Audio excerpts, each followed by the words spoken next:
Bismillahirrahmanirrahim. Assalamualaikum warahmatullahi wabarakatuh. Perkenalkan, nama saya Nabilah Alianista dengan NIM 20240101010008. Video ini dibuat untuk menyelesaikan tugas psikologi. Baik, langsung saja saya akan mempresentasikan mengenai materi 12 teori motivasi belajar. Nah, motivasi belajar adalah dorongan yang membuat seseorang mau belajar dan berusaha mencapai tujuan belajar. Motivasi belajar terbagi menjadi dua, yaitu motivasi intrinsik dan motivasi ekstrinsik. Yang mana motivasi intrinsik ini adalah dorongan yang berasal dari dalam diri, seperti rasa ingin tahu.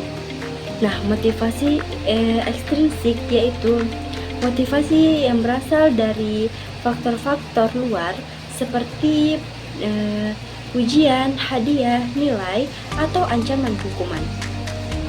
Nah, adapun teori-teori motivasi belajar yaitu teori behavioristik, yang mana teori ini menyatakan bahwa motivasi belajar muncul karena adanya hadiah, reward, atau hukuman, punishment. Perilaku siswa akan terbentuk dan diperkuat lewat penguatan dari luar. Tokoh pada teori ini ada dua. Yang pertama yaitu Edward Toll, yang mana ia terkenal dengan hukum efek atau law of effect, yang menyatakan bahwa perilaku yang diikuti akibat menyenangkan akan cenderung diulang, sedangkan yang diikuti akibat tidak menyenangkan akan dihindari. Ia meneliti perilaku hewan, misalnya kucing dalam puzzle box, untuk melihat bagaimana konsekuensi mempengaruhi pembelajaran. Contohnya yaitu siswa yang menjawab benar lalu diberi pujian, maka ia akan sering menjawab di kelas karena merasa senang. Tokoh yang kedua yaitu ada B.F. Skinner, yang mana ia mengembangkan operant conditioning, yaitu pembelajaran terjadi karena perilaku diperkuat dengan konsekuensi positif hadiah atau negatif hukuman. Skinner menekankan peran penguat dalam pembentukan perilaku. Contohnya yaitu guru memberi stiker bintang pada setiap kali siswa mengerjakan tugas atau PR. Kemudian dengan begitu siswa akan menjadi lebih rajin mengerjakan PR. Nah, teori yang kedua ada teori humanistik, yang mana teori humanistik memandang bahwa motivasi belajar muncul dari keinginan dalam diri untuk mengembangkan aktualisasi diri dan mencapai potensi penuh. Lingkungan yang aman dan penuh penghargaan penting agar motivasi tumbuh. Tokoh pada teori ini ada dua. Yang pertama yaitu Abraham Maslow, yang mana ia terkenal dengan hierarki kebutuhan, yaitu teori yang menyatakan bahwa manusia termotivasi untuk memenuhi kebutuhan dasar dulu, seperti makan dan juga rasa aman, lalu naik ke kebutuhan sosial, harga diri, sampai akhirnya aktualisasi diri, mencapai potensi maksimal. Contohnya yaitu siswa akan sulit belajar kalau dia dalam keadaan lapar atau keadaan takut dibully. Namun ketika ia aman dan merasa nyaman, dia akan termotivasi untuk berprestasi. Tokoh yang kedua ada Carl Rogers, yang mana ia menyatakan pentingnya lingkungan yang mendukung, penuh empati dan tanpa ancaman, agar siswa merasa aman, diterima dan bebas untuk berkembang. Ia memandang motivasi muncul jika individu merasa dihargai dan bebas dari tekanan. Contohnya yaitu guru yang ramah, tidak mempermalukan siswa saat salah. Nah, dengan demikian siswa lebih percaya diri untuk aktif bertanya. Teori yang ketiga yaitu ada teori kognitif, yang mana teori ini memandang motivasi berasal dari pemahaman dan interpretasi individu terhadap pelajaran. Siswa mau belajar karena pelajaran itu penting, menarik, dan bermanfaat. Tokoh pada teori ini ada dua. Yang pertama yaitu Jeremy Bruner, yang mana ia mengembangkan gagasan discovery learning, yang mana siswa akan termotivasi jika mereka terlibat aktif dalam menemukan pengetahuan sendiri. Motivasi muncul dari rasa ingin tahu alami dan keinginan untuk memecahkan masalah. Contohnya yaitu guru memberi eksperimen sederhana, lalu siswa diajak untuk menyimpulkan sendiri konsep sains. Kemudian dengan begitu siswa jadi penasaran dan bersemangat dalam belajar. Tokoh yang kedua ada David Ausubel, yang mana ia menekankan pentingnya advanced organizer, yaitu siswa lebih mudah termotivasi kalau pengetahuan baru dikaitkan dengan apa yang sudah mereka ketahui. Contohnya itu seorang guru menjelaskan materi yang baru dengan mengkaitkan dengan pengalaman sehari-hari siswa, maka dengan begitu siswa akan lebih mudah paham dan juga termotivasi. Nah, teori yang keempat ada teori sosial kognitif, yang mana teori motivasi ini muncul karena siswa yakin pada kemampuannya sendiri, self efficacy, dan karena mereka belajar dari mengamati orang lain atau modeling. Tokohnya yaitu ada Albert Bandura, yang mana ia terkenal dengan konsep self efficacy dan observational learning, yang menunjukkan bahwa keyakinan seseorang pada kemampuannya sangat mempengaruhi kemudian serta kemauannya untuk mencoba. Ia juga menegaskan bahwa anak-anak belajar banyak melalui meniru orang lain. Contohnya, siswa percaya diri untuk mencoba soal-soal yang sulit karena mereka pernah berhasil menyelesaikan soal sebelumnya. Atau siswa termotivasi belajar gitar karena melihat temannya yang berhasil memainkan dengan baik. Teori yang kelima yaitu teori atribusi Wiener, yang mana dipengaruhi cara siswa menjelaskan keberhasilan dan kegagalannya. Kalau keberhasilannya dikaitkan dengan usaha motivasi, tingkat motivasinya akan meningkat. Tokoh dalam teori ini adalah Bernard Wiener, yang mana ia menjelaskan atribusi dalam 3 dimensi, yaitu lokasi, penyebab, internal atau eksternal, yang kedua stabilitas, tetap atau berubah, dan yang ketiga adalah kendali, bisa dikendalikan atau tidak. Cara siswa menafsirkan penyebab inilah yang menentukan motivasi mereka ke depannya. Contohnya itu siswa yang gagal ujian lalu berkata, aku kurang rajin belajar dan aku harus lebih rajin, maka motivasinya akan naik. Tetapi kalau ia berkata, aku memang bodoh, maka motivasinya itu akan menurun. Teori yang keenam yaitu teori tujuan presentasi, yang mana pada jenis tujuan siswa, apakah mereka ingin menguasai materi, mystery goal, atau hanya ingin tampil baik di depan orang lain, performa goal. Tokohnya yaitu ada Kurt Dwyer, yang mana ia meneliti perbedaan motivasi siswa yang berorientasi pada misteri belajar dan misteri goal, belajar demi memahami, dan performa, yaitu belajar demi terlihat pintar. Ia menekankan bahwa misteri goal membuat siswa lebih tahan menghadapi kesulitan. Contohnya, siswa yang punya misteri goal akan terus mencoba walaupun itu sulit. Sedangkan siswa yang mempunyai performa goal cenderung menghindari tugas-tugas yang sulit karena ia takut akan kegagalan.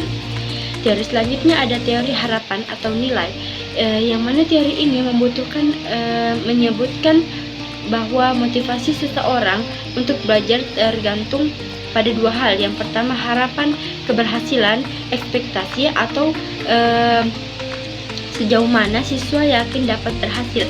Yang kedua ada nilai tugas value, seberapa penting atau berharganya tugas tersebut.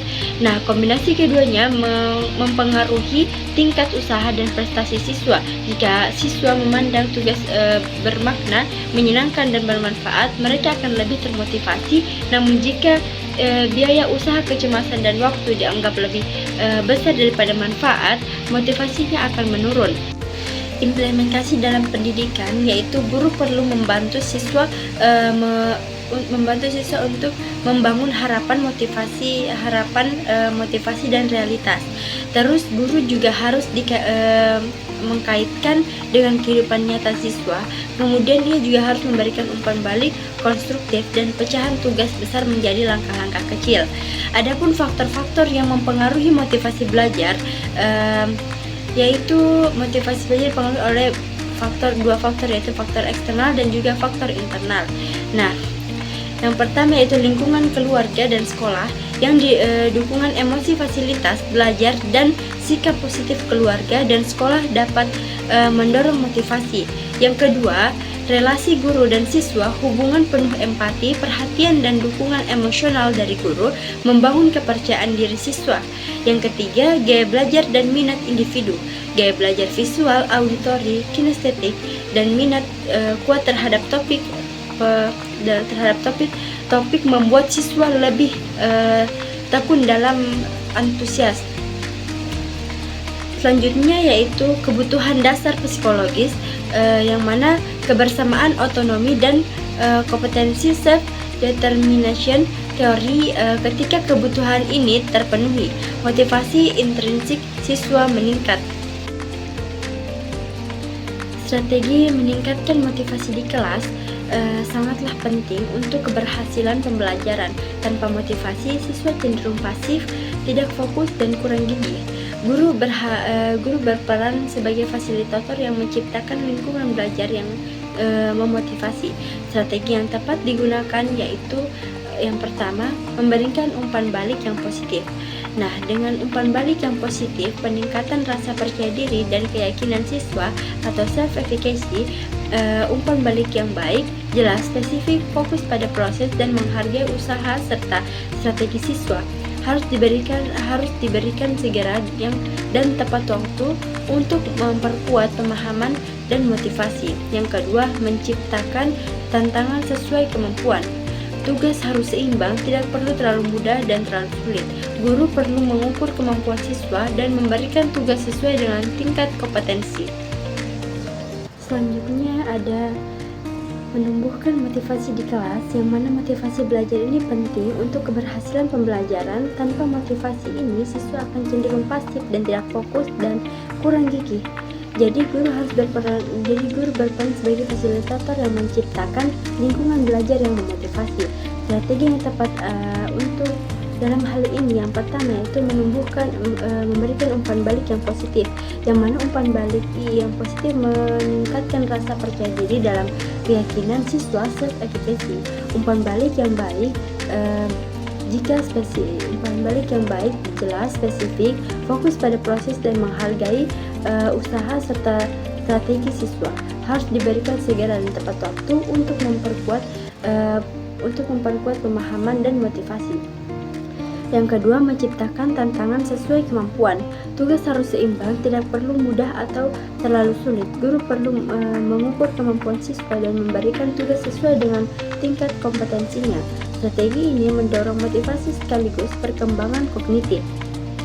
Yang selanjutnya itu menumbuhkan motivasi intrinsik. Motivasi intrinsik muncul dari dalam diri karena rasa ingin tahu, minat, dan kepuasan pribadi.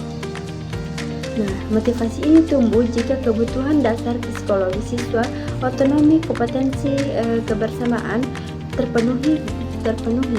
Guru bisa menumbuhkan dengan materi yang relevan dalam kehidupan sehari-hari siswa.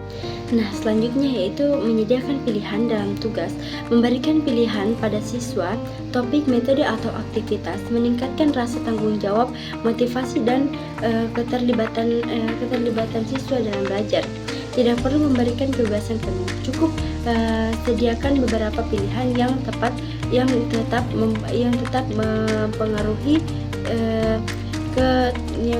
mengarah pada tujuan pembelajaran. Siswa akan lebih termotivasi jika tugas sesuai dengan minat dan preferensi mereka. Yang kelima,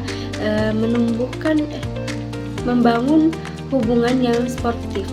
Hubungan positif antara guru dan siswa membuat siswa merasa aman dan dihargai. Hal ini membuat mereka lebih terbuka untuk belajar dan mengekspresikan diri. Dukungan emosional dari guru meningkatkan motivasi dan rasa percaya diri siswa. Nah, dari semua materi ini kita bisa menyimpulkan bahwa motivasi belajar tidak muncul dengan sendirinya, akan tetapi dengan ditumbuhkan melalui strategi yang tepat. Guru dapat berperan penting dalam menciptakan lingkungan belajar yang mendukung, seperti memberi umpan balik yang baik dan positif, tantangan yang sesuai, pilihan dalam tugas, dan hubungan yang sportif. Untuk itu, guru perlu memahami karakter dan kebutuhan setiap siswa serta merancang pembelajaran yang relevan dan menarik. Ketika siswa merasa dihargai dan pelajaran bermakna, mereka akan lebih termotivasi untuk belajar.